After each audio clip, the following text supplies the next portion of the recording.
Hey,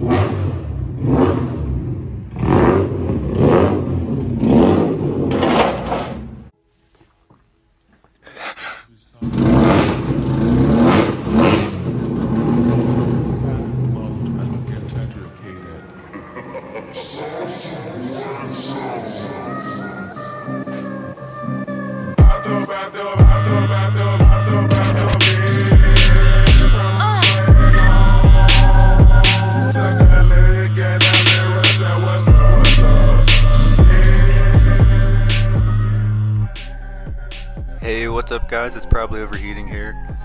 Today we're going to be doing a little build breakdown on my 86 RX7. I'm just going to go over like what I've done to it and what I plan to do to it. And you might be surprised, it's not like most RX7s, it's kind of a little secret. But first I just want to say thanks to all the support on the last video. It really means a lot to me. I'm super excited to start making some new content and doing a bunch of fun car stuff with you guys. So yeah, let's get right into it.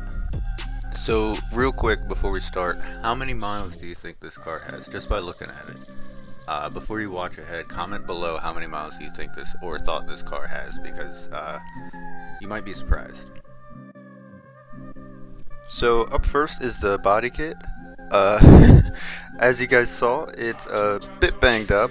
It's just a fiberglass Duraflex BSPO kit with the headlight cutouts, and thinking about upgrading to a polyurethane bumper. You know, I'm kind of sick of dealing with fiberglass and it cracking all the time. So even if it's just a beater drift car, I still want it to look good. Definitely would not hurt to maybe raise her a few inches. She is super low. I scrape on everything, it gets annoying. Right now I believe it's just on lowering springs with Tokiko shocks, but it's pretty stiff. It doesn't really have a lot of body roll. I'm definitely going to be wrapping it in the near future. I have a color in mind that I think you guys will like. The wheels are 15-inch Watanabes. I think it's like 15 by 6.5 or 7, something tiny, old Japanese wheels. I like the look of them a lot, but I might swap over to some 5 lugs in the future, as well as a dual caliper setup with a hydro, hopefully. I'm also going to have some bash bars fabricated, because your boy is still learning. Alright, and you know, I'm probably going to crash a lot, so it would be nice if I didn't ruin my car. Yeah, that is a Supra wing. Well, it's not actually off a Supra, but we all call it the Supra wing. It looks exactly like a Supra wing. I didn't like it at first, but honestly, it's growing on me. So now onto the exhaust.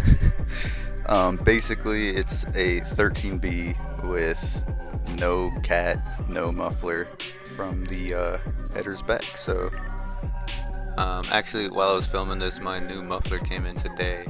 It's not that I don't like how loud it is, it's just that my neighbors really hate my guts and I kind of want to drive my car without getting mean looks all the time. So yeah, it's just a little HKS high power. I'm not even sure if it's real, to be honest. It looks good, hopefully it sounds good, but I'm actually going to take you guys out in the FC later today just so you can hear how loud it is. So yeah, the thing with RX-7s is that their door handles are like cast aluminum, so they break all the time. Same with the FD. The FD actually has 2 broken door handles that I am desperately wanting to fix.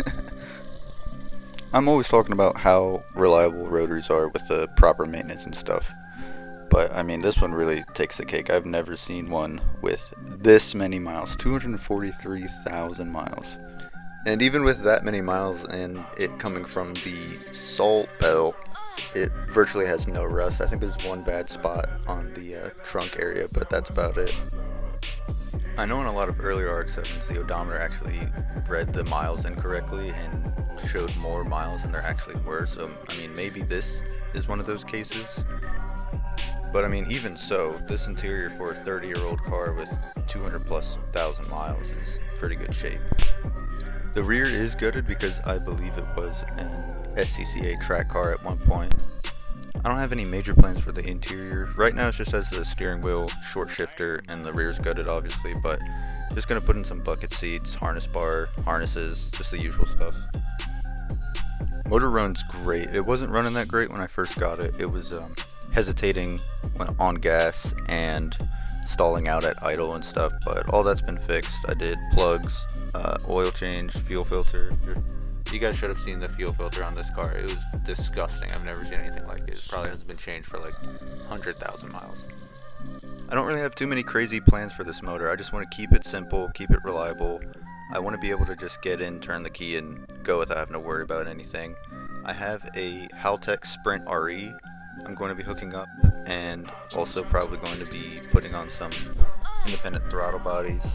But as of right now, all I can see is it has a Ford Taurus fan, which is a common upgrade for cooling.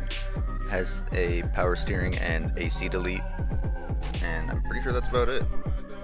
This might be very ambitious for me, but I would like to have the FC drift ready, looking good, and the FD completely done in about 4 months or so.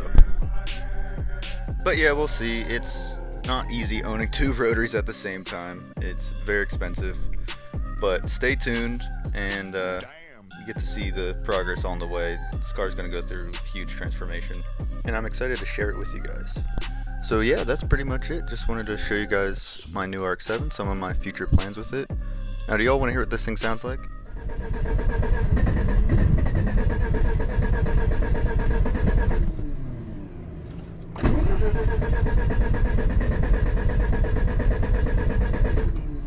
Never mind, I flooded it.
Feels more exciting than almost anything else out on the road today. I mean, it's just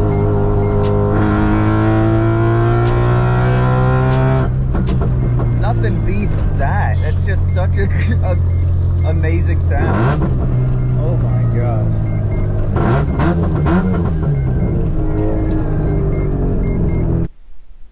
Alright, y'all, that's pretty much going to do it for this video. Thank you so much for watching. It really means a lot to me.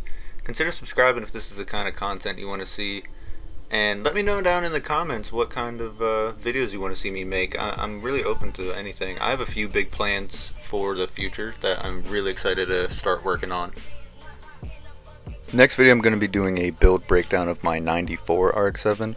She is my literal dream car, and I'm still in complete disbelief that I even own this thing. She has gone through an insane change in the past 9 months. I think I bought her back in March, and she was pretty much done in August. Well, I guess I'm never really done working on this car because she's not running right now. So find out why in the next video, and peace out. Thank you so much for watching.